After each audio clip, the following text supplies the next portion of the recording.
this about?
Right.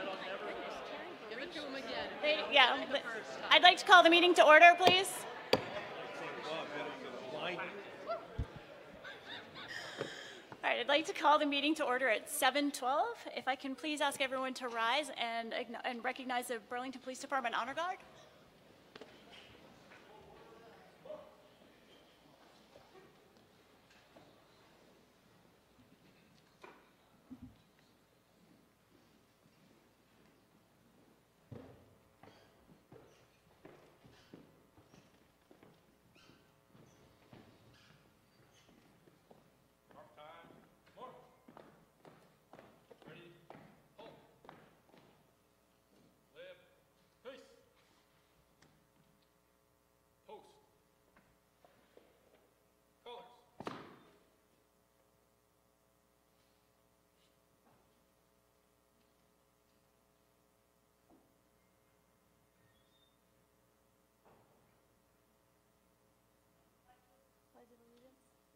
To the flag of the United States of America, to the republic for which it stands, one nation, God, indivisible, with liberty and justice for all.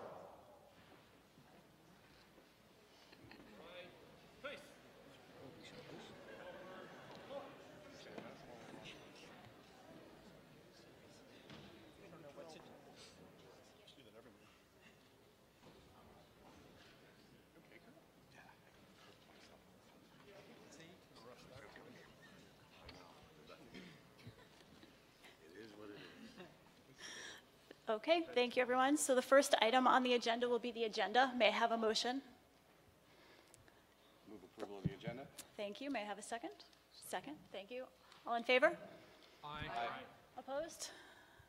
Thank you. We have an agenda. Next item, 2.01, will be the swearing in of the newly elected and re-elected city council members. Great. Could the new councilors join me in the center of the table?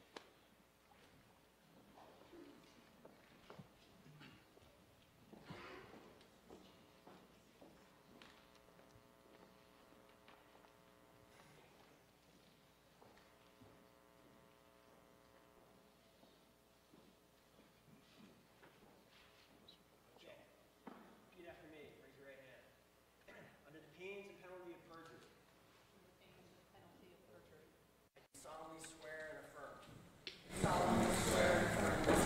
I will faithfully execute the duties of the office of City Councilor to the best of my judgment and ability according to law. Congratulations.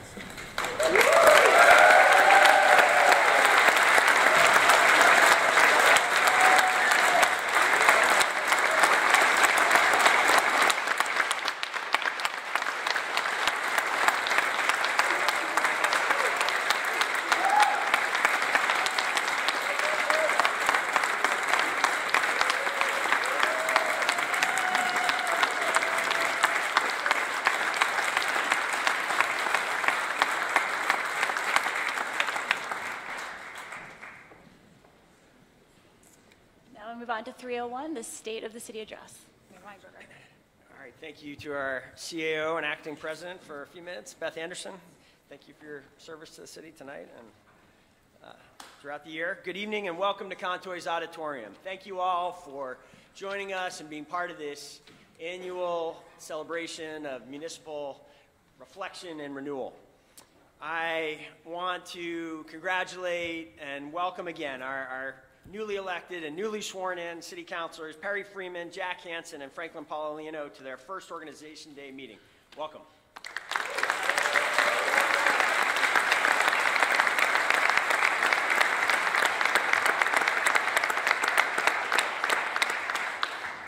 It was an honor to swear you in tonight, and I am looking forward to seeing what we can accomplish together.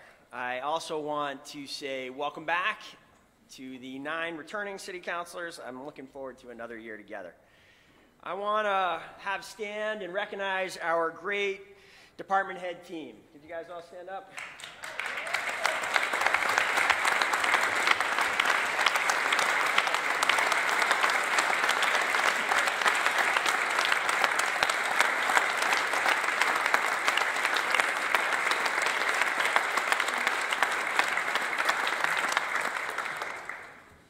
Thank this group for their commitment, their sacrifice, and their many talents. The city has never had a better cohort of leaders, of communicators, and innovators than we do right now, and it's an honor to serve with them. All right, so close observers of municipal infrastructure may notice that we have a new podium tonight here.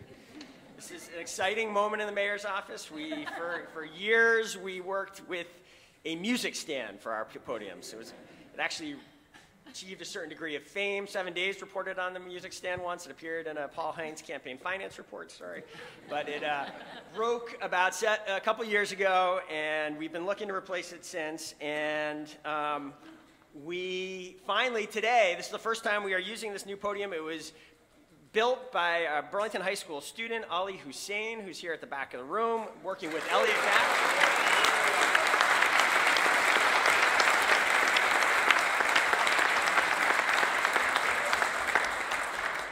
So it's really got a lot of features. It's solid maple, it has a 2-angle drawer, it's got magnets here.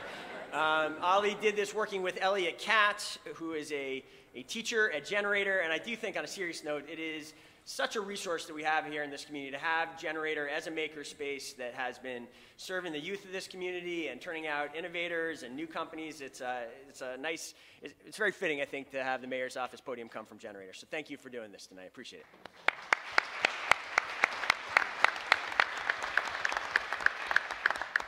I want to thank and welcome Mayor Clavel, Mayor Peter Clavel, and Betsy Ferries to be here with us tonight. It's been so great having you back in Burlington after your years abroad, and it has been a pleasure to work with you on so many fronts. Most recently and very excitingly, to help make the Old North End Community Center a reality. Thank you to both of you for the hard work to make that a possibility.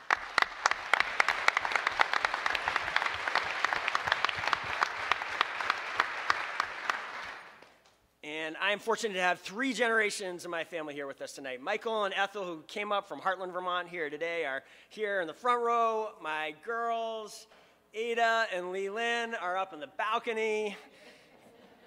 It's such a joy to be your parent and your son. And I want to say a special thanks to Stacy for your strength, your support, your love, and your incredible hard work and grace as a leader at the King Street Center. Stacy.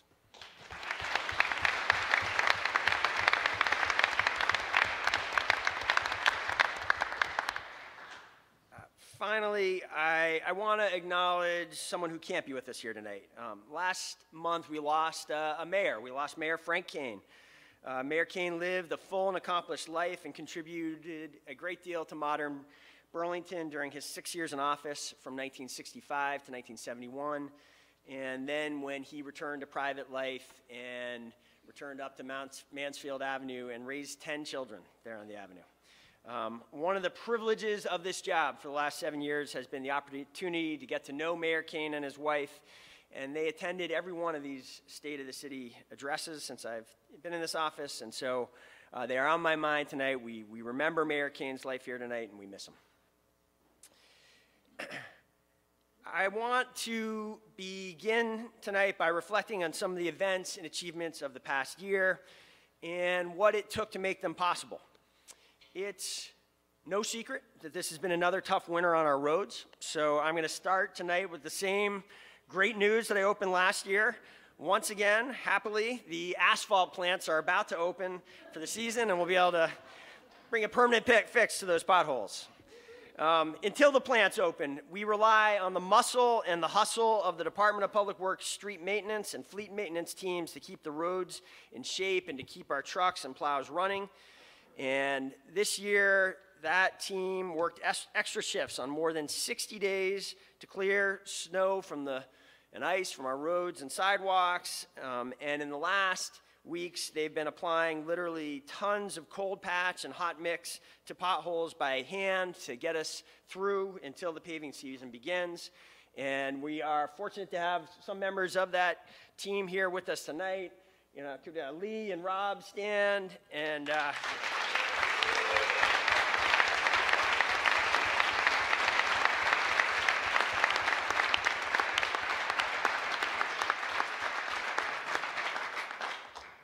And I do want to specifically recognize Rob Green, who is going to be leaving us, sadly, regrettably, after 31 years of remarkable service to the city of Burlington. Rob, it has been an honor and a pleasure to serve with you. Thank you for all that you've done for the city of Burlington.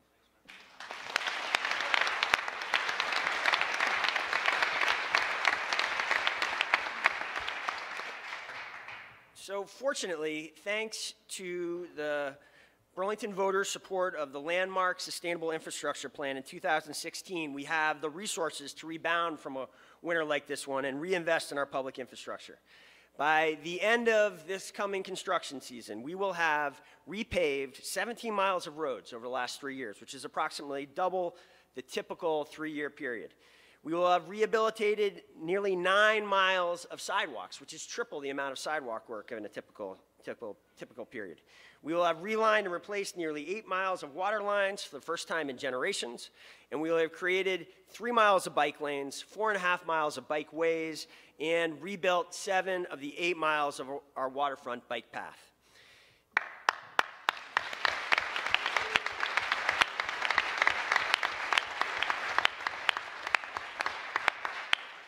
This infrastructure work is just one of the many areas where we have found consensus and together confronted major community challenges head on. Here are some of the other successes in the past year. We came together to spur urgent action on lake health and clean water, with 92% of voters supporting the $30 million Clean Water Resiliency Plan last fall. We broke through decades of paralysis and secured strong public approval of the most significant reorganization of city government in approximately 30 years with the creation of the new Permitting and Inspections Department that is already adding accountability, predictability, and convenience to our permitting system. And we joined together at this table to unanimously support a new feasible plan to transform the Moran plant eyesore into a Burlington landmark and finish the job of bringing life back to the northern waterfront.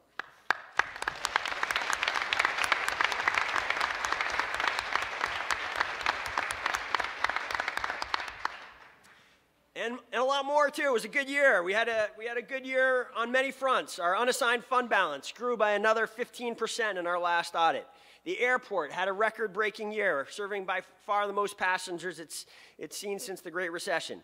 Our early learning initiative is helping to create dozens of new high-quality childcare spaces in Burlington. We successfully launched the new tradition of Highlight on New Year's Eve, and we are replacing a lakeshore parking lot with a new park that will open in the next couple months.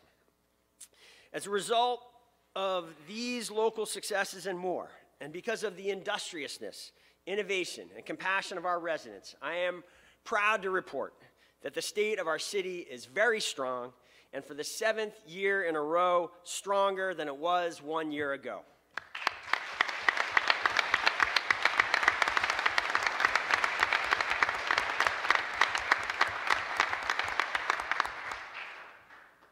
Throughout the last 7 years, the essential ingredient for our progress in this room has been collaboration. Despite party differences, at this table, we roll up our sleeves and find ways to reach consensus and get things done for the people of Burlington. As we enter a new chapter with a new city council, I want you all to know, and you all to know, that I remain committed to this way of working together and working hard to find areas of agreement and keep delivering results for our constituents.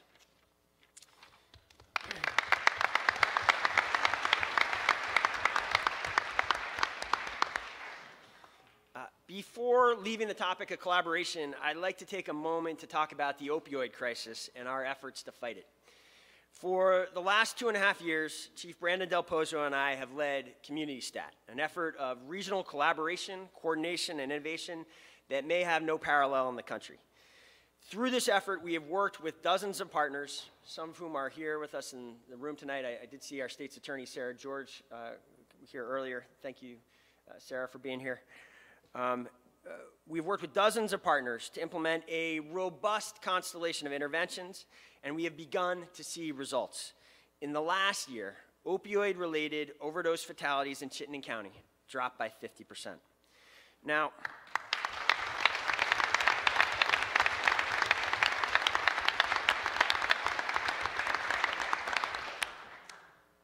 you know, it is something we welcome, but even in saying those stats, I am highly aware that this progress, despite this progress, too many of our neighbors, our coworkers, and our children are still dying here in Chittenden County and throughout Vermont and throughout this country. So that is why this week we are doubling down on our efforts to expand access to these life-saving addiction medicines that we believe has driven much of the progress over the last couple of years. Starting tomorrow, we will have social workers in the police department screening arrestees for addictions, including opioid use disorder, and offering immediate access to treatment to those who screen positive before they are released. We know that a large percentage of individuals who are suffering from opioid addiction, a large percentage of people who are committing crimes are suffering from opioid addiction. So, like Vermont's successful new program of providing treatment in prisons, this new innovative initiative will ensure that the criminal justice system is doing all it can to bring this epidemic to an end.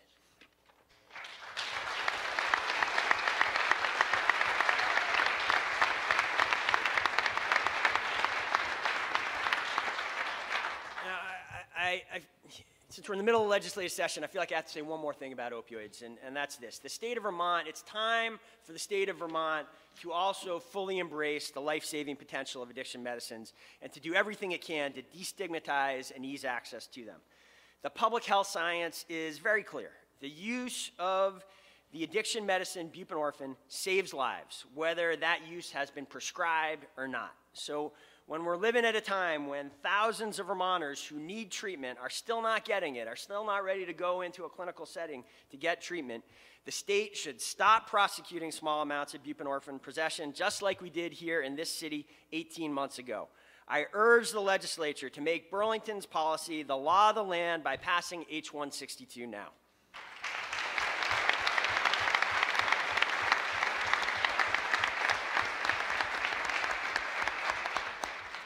So I'm going to focus the rest of my remarks tonight on 3 critical areas of work facing us in the year ahead. In 2019, we must continue to focus on fiscal responsibility, including the careful stewardship of our public infrastructure.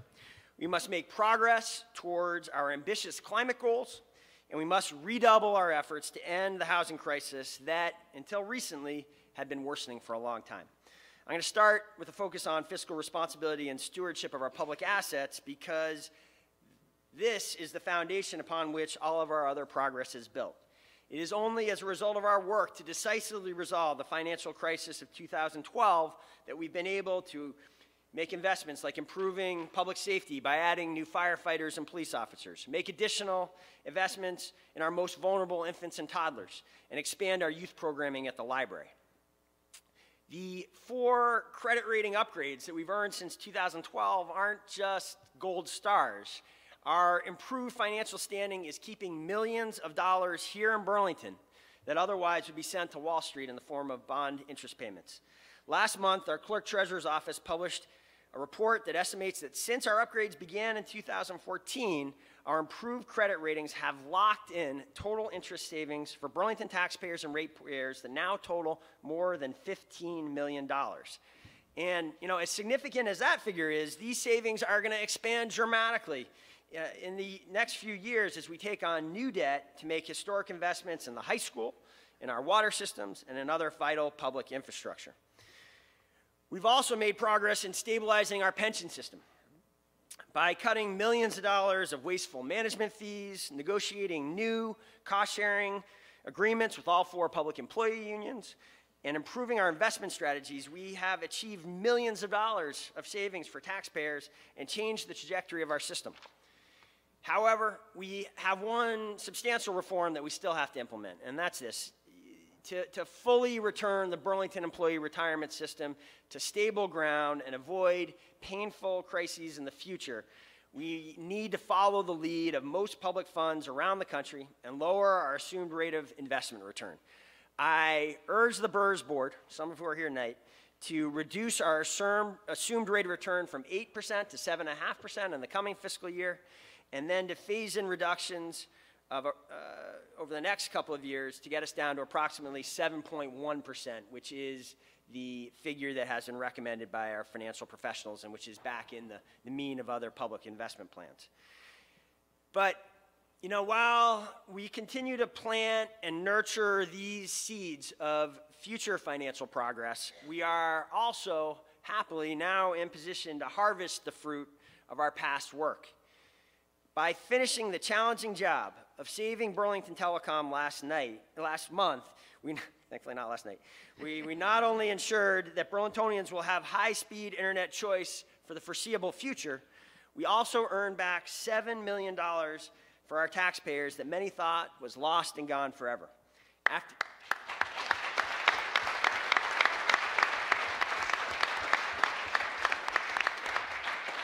After years of waiting, it is time for Burlingtonians to benefit from the recovery of these funds. So, to that end, the budget that I delivered to you for the upcoming fiscal year will include using a portion of the funds to do 2 things.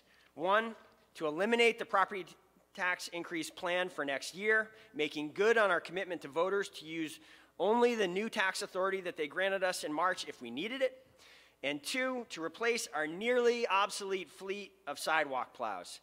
Many of our plows are so old and worn that they were in the shop instead of on the streets 50% of the time during this past tough winter, slowing our ability to respond to major storms. It is time to welcome in a new generation of BTV snow dragons.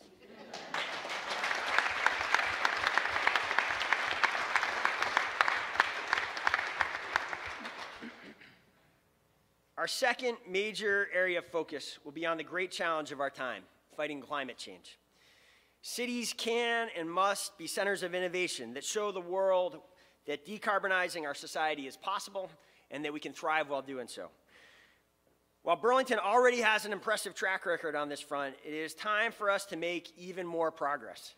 By taking action now, not only will we address the urgent need for change, but we also save Burlingtonians money and give our community a competitive advantage. When our society finally and inevitably responds to climate change with new carbon regulations and other major shifts, Burlington will be out ahead if we continue to act now. For years, our climate efforts have been led by our beloved public utility, the Burlington Electric Department. In 2014, BED led the way to Burlington becoming the first city in America to source 100% of our electricity from renewable generation.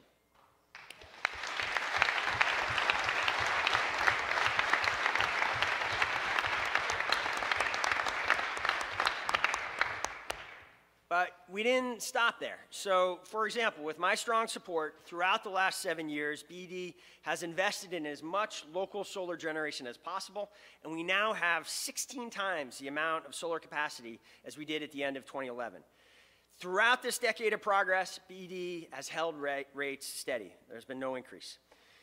In 2016, we doubled down on this progress and announced that we would work to become a net zero energy city across the electric, thermal, and ground transportation sectors by 2030.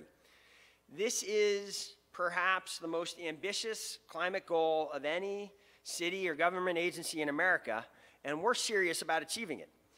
This summer, after months of working with some of the nation's top experts, BD will release a net zero roadmap that will comprehensively analyze our current energy use across all three of those sectors and lay out different scenarios and strategies for us to pursue to achieve net zero on our planned timeline.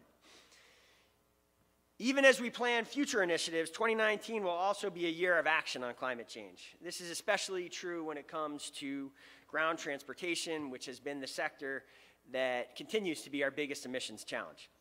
That action started in January when BD became one of the first utilities in the country to roll out a special residential electric vehicle charging rate.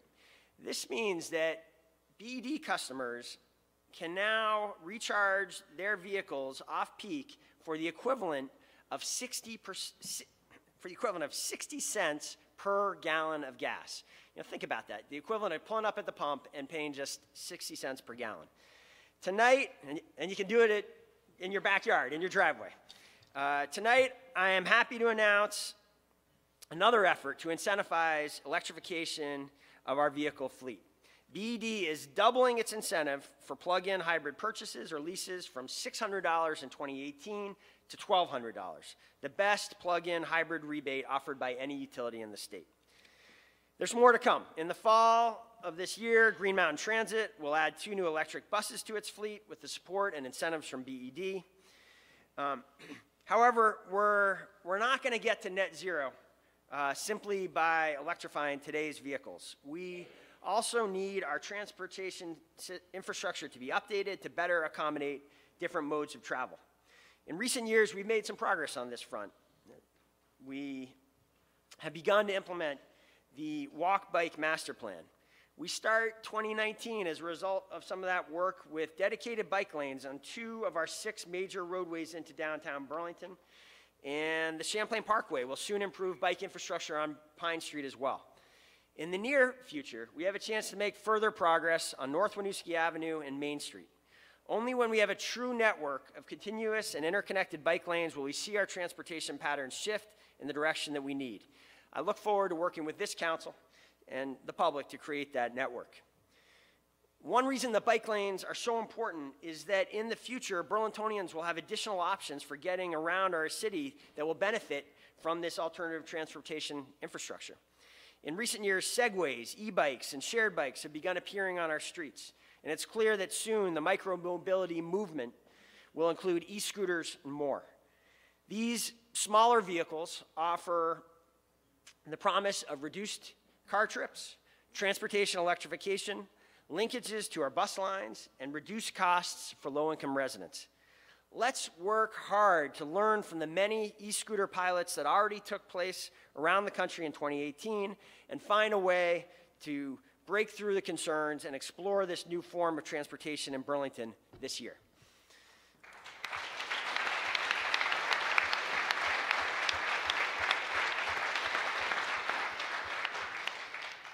Finally, I want to address what I see as the third urgent area of work that we'll tackle in the year ahead, which is our housing policy. I've spent my entire professional career building and advocating for more homes because the shortage of housing has become our largest social challenge as a region and as a country. Building a wide array of homes, from more housing for the chronically homeless to more market rate rentals, is the solution to many of our key issues and concerns. Let me explain what I mean about that. How does this address a range of issues and concerns? Well, when we create more homes in our urban centers, this is another way for us to fight climate change by structuring our land use in a way that requires less energy to meet our heating, cooling, and ground transportation needs. Downtown residents produce half or less of the climate emissions of their suburban counterparts. When we create more homes, we strengthen our local businesses by addressing their top concern, that our shortage of housing makes it tough to attract and retain workers and to create new jobs. When we create more homes, we share the costs of our high-quality public services and amenities over a larger tax base. When we create more homes, we open up the opportunity for welcoming new Burlingtonians into our neighborhoods from around Vermont and around the world and becoming a more racially diverse and inclusive community. And when we create more homes, we fight income inequality in the most potent way that we can as local officials. President Obama released a report just before he left office citing local regulations that stifle housing creation and keep people from moving to where opportunities are as one of the country's major drivers of income inequality. And when we create more resources for those experiencing homelessness, as we did by opening the low barrier warming shelter 5 years ago, we make good on our deeply held value of caring for the most vulnerable in our community. In short, when we create more homes, we are taking a step toward a future where housing is a human right and where Burlington is the sustainable, vibrant, affordable, inclusive, and equitable place that we strive to be. Other progressive cities around the country are taking up the mantle of housing reform. In Minneapolis, a grassroots group, Neighbors for More Neighbors, just successfully advocated to upzone large swaths of the city to address its history of racial redlining and exclusion. In Seattle, Boston, Madison, and other cities, progressive activists are pushing the forces of the status quo to say yes to more housing with the goal of creating truly walkable, affordable, and diverse cities. Burlington faces a similar long-simmering challenge. For decades, well-intentioned but highly restrictive land use rules have kept housing supply from keeping up with dramatically rising demand. As a result, the average Burlingtonian today spends more than 40% of their income on rent, making us one of the most expensive communities in the country to live. For the last 7 years, we have been charting a different course with a two-part strategy. One, we have continued Burlington's proud legacy of building as much permanently affordable housing as possible. And secondly, we have also pursued policies and proactive efforts to create more homes for households of all backgrounds. This second strategy recognizes that there will never be enough subsidy to solve our housing problems with traditional affordable housing solutions alone, and that all new homes, not just permanently affordable homes, are valuable, worthy, and important. This effort to increase more homes for all, more housing supply, is working.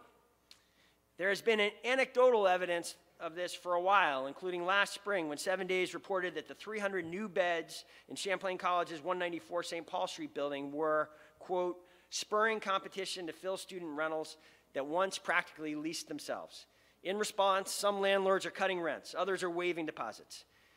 We're now starting to see this progress in the data. The city recently commissioned a study of vacancy trends in the apartment market.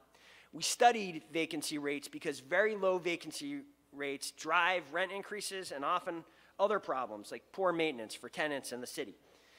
The report findings are clear. During the years 2006 to 2011, the city produced only 67 new apartments and had an average vacancy rate of just 0.7% during that period. Over the past 7 years, it's been a very different story. Housing production jumped to 579 new homes, and the average vacancy rate more than doubled to 1.5%. Now, let's be clear, 1.5% is still too low. We will need to see sustained vacancy rates of twice that or more to get to our affordability and inclusion goals. However, these trends of increased new homes and rising vacancy rates refute the idea that new housing supply doesn't matter and should be seen as a call to more action. And that's what we need to do. There's a lot more. For years, we've had a consensus that numerous local regulations were getting in the way of creating new homes, but progress to reform them is not happening quickly enough. An example of that is in our inclusionary zoning reform, where there's great consensus among advocates and housing builders of all types that we can do better, that we can create more resources for our Affordable Housing Trust Fund and keep this this ordinance from getting in the way of the creation of new types of other housing supply. But still, after 2 years of this, we haven't finished this yet. In order to make more timely progress, we need to bring focus and urgency to the effort of housing reform. To that end, I'm announcing tonight that the mayor's office will host a housing summit in May to review a range of key housing policies, including our downtown parking policies, rule changes to create more accessory dwelling units throughout the city, increased funding of our local housing trust fund, short-term rental policies, and updates to protect renters from unreasonably and wastefully high utility costs. We will emerge from that summit with a list of priority housing initiatives, could be that list and more, that the administration will spearhead in consultation with the council, the planning commission, housing stakeholders, and the public in the ensuing months. And our goal will be to deliver draft ordinances for these priority reforms to the council for formal vetting and action by October. For decades, this community has struggled with the cost of housing. Let us resolve together that 2019 will be the year we accomplish the structural fixes needed to make housing for all a reality.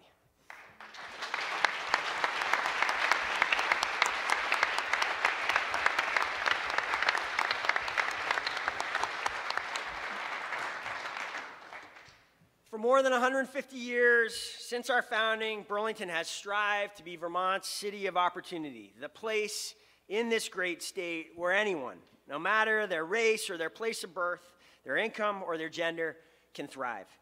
Being such a place requires our continued vigilance and action. By acting to strengthen our infrastructure and financial health, lead the country on climate change, and reform our housing policy, we will ensure that Burlington is truly a city of opportunity. I look forward to working with all of you to make it happen. Thank you again for being here tonight and being part of this ceremony.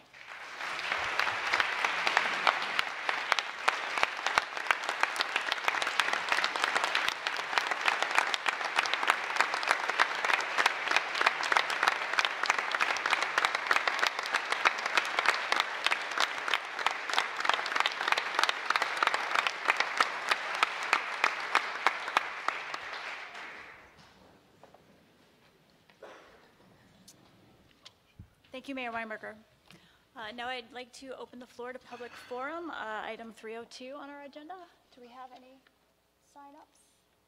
Seeing none, we will move forward to the election of a city council president, item 401. May I ask for nominations for a president for city council? Councilor Brusher? Thank you. I would like to nominate Kurt Wright for president of the city council. For the new members of the council, Kurt has demonstrated a willingness to work well with all members of every party and the independents that are present on the council, and also works well, plays well with others, and works well with the administration. You know, he's a wealth of knowledge. He's a great resource. He's available to discuss any issue that you want to consider to bring before the council or is on the council's agenda. He's able to work with you and discuss that. He's, as I said, readily available. What I found also, he's respectful and fair in committee assignments, which I think is really key. He tries to achieve political balance, but yet honor the requests that all of us put forward, where we want to serve on a certain committee because we think that's where our constituents feel that's a priority for them, or that's where our skill set is. One added quality that I think Kurt has that really makes him an excellent candidate for president is his sense of humor. I think we've all benefited from that. We have some stresses. Although the mayor said, you know, the council works well and we get to consensus most of the time, that's not without stress and without issues, and Kurt's sense of humor has helped lighten that sometimes when we really needed that little bit of release of tension. Almost done. Kurt also is quick to call to mind the fact that I like to talk. So he asked me to nominate him, so I am. So anyways, but I'll ask that all of you join me in supporting Kurt Wright for president of the city council. Thank you. Any other nominations? Seeing none, we will put it to vote. All those in favor of Councilor Kurt Wright as City Council President, please say aye. Aye. Any opposed? It is unanimous.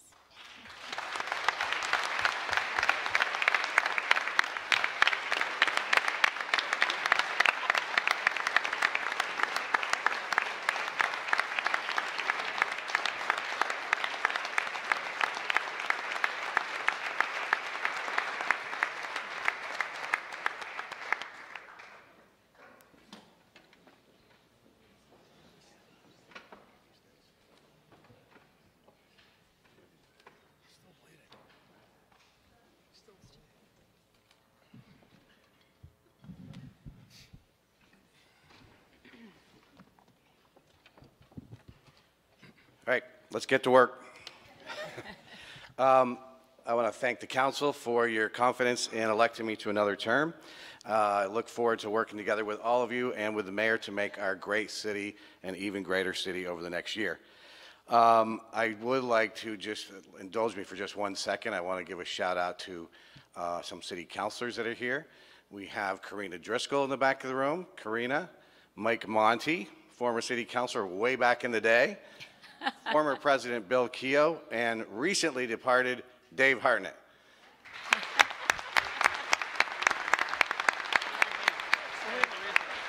And who? I'm sorry, I knew I was going to miss someone. Terry Barishis, also here from really back in the old days. And another one that I didn't see is Selena Colburn. Who else did I miss? This is a dangerous when you start naming names and you miss people. Did I miss anybody else? Erhard Monkey.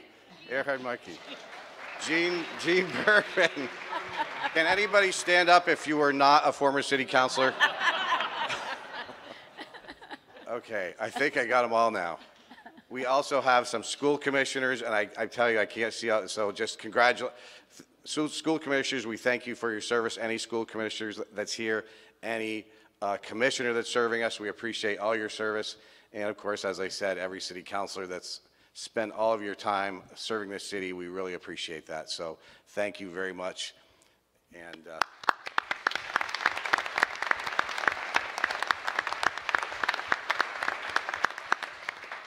with that, let's move on to the next item on the agenda, and that is the election of the Board of Finance.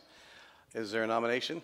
Councilor Mason. Thank you, President Wright. I'd like to nominate Karen Paul to the Board of Finance. Karen has more than capably served a number of years on the Board of Finance, brings a unique skill set from her work, and is the hardest worker I know. So I'd like to return Karen. Karen Paul has been nominated. Are there any other nominations? Councilor Tracy. Councilor Tracy. I'd like to nominate Brian Pine.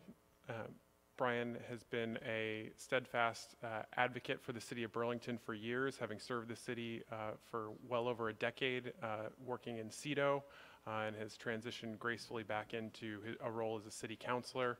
And I look forward to him representing, hopefully, the Old North End on the Board of Finance. Okay, we have 2 nominations. Are there any other nominations? Councilor Pine. I'd like to place in nomination the name of Councilor Busher. Councilor Busher was first elected in 1987, partly because I was her campaign manager. But I would just want to say Sharon comes to the Board of Finance with not just a wealth of knowledge, but with a discipline and a rigor towards city finances that is critical to the process. She provides a perspective, she understands departments, she understands human resources, and Councilor Busher is, I think, serves the city great, not just her constituents, but the entire city. So it's my pleasure to put her name on. Any other nominations? Councilor Jang. I would like to nominate myself as member of Board of Finance because I do believe that I am the only city councilor here with both a progressive and Democrat endorsement. I am a very independent, like-minded person. And I am an advocate, and also in making sure that we make sure we keep our assets steady and also we give our taxpayers a break. I will be doing an incredible job representing the city as well as all the people in the great city of Burlington. Thank you. Point of order, Mr. President. Point of order, Councilor Mason, what's your point of order? Could you explain how we're intending to vote? I had mistakenly assumed we were doing individual, but I'm not sure now with multiple candidates. That's a good question, because I had assumed we were doing this differently too, and to my surprise, we are doing it a different way than I had understood at the beginning of this meeting, so I'm a little taken aback myself. The city attorney have any? We do not normally do this. This is not the way we've done it in the past, and I was thrown a curve on this. There's no set procedure in the council rules or in the charter regarding which way you do it. Off to a beautiful start here. Point of order, is it envisioned that we will be voting for 3 candidates as there are 3 vacancies to fill, so each councilor will get 3 votes? We do need to fill 3 seats. Councilor Shannon. Would it be in order to move that we vote on a slate of 3 nominations that would include Councilor Paul, Councilor Busher, and Councilor Pine? You can make that motion, Councilor Shannon, if you'd like to. I will make that motion. Councilor Shannon has made the motion that we vote on a slate that includes Councilor Paul, Councilor Pine, and Councilor Busher. Councilor Jang. Yeah, this is more of a question for the city attorney, and was just wondering if people nominate themselves, why they should not be on the slate. Since people were nominated individually, I think if we're doing slate, everyone that had received a nomination should be on that slate. So there's only 3 seats, and I believe 4 candidates were nominated. Yeah, so then is it appropriate to say we will nominate a slate in here, in this procedure? I think that's up to us, and there has been a motion put on the table for a slate. Point of order. Councilor Pine, what's your point of order? It is not uncustomary for us to fill several commission seats at a time, and what I've seen the council do is take the names and go through each seat as though it's its own race, if you will, or its own. We basically do a tally on each one of these open seats on the Board of Actually, Finance. the custom and the tradition has been, when we have had more than 3 candidates, has been that there is one seat is put up, one more seat is put up, and the next seat is put up. We don't do it where we throw everybody in together like has just been done here. That is actually a violation of the tradition and precedent that we've had for many years here, actually. So, point of order, is it the chair's prerogative to vote on individual, and if so, I would move again for the first seat. I would move in nomination Councilor Paul. well, the only thing is we have a motion on the floor from Councilor Shannon. Seconded, was it seconded? No. It was not seconded. You didn't ask for a second. Is there a second? It fails for lack of a second. Councilor Mason? So if it's the chair's prerogative as to if there's a desire to go to the individual voting, I think we should take one seat at a time. Okay, so for the first seat, I would move in nomination Councilor Paul. Councilor Paul has been nominated for the first seat. Are there other nominations? Hearing none, all those in favor of Councilor Paul being elected to the Board of Finance, please say aye. Aye. Any opposed? Congratulations, Councilor Paul.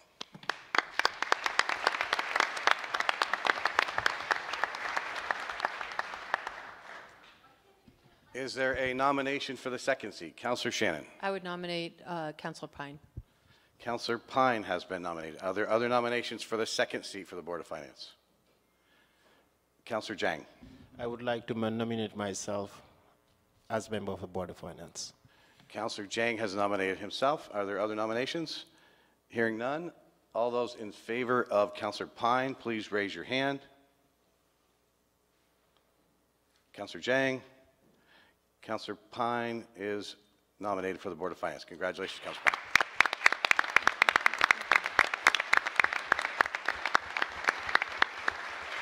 And is there a nomination for the third seat for the Board of Finance? Councilor Roof. I'd like to nominate Councilor Busher. Councilor Busher has been nominated. Are there other nominations?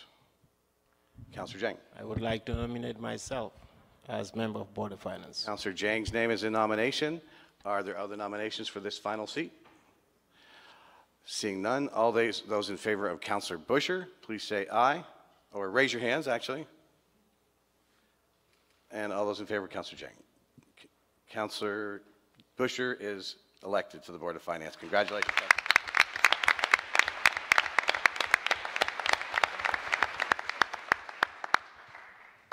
And congratulations to all the members of the Board of Finance. We look forward to working together with everyone. And with that, motion to adjourn is in order. So moved. Councilor Roof moves it. Councilor Jang seconds it. All those in favor, please say aye. Aye. We are adjourned. Thank you.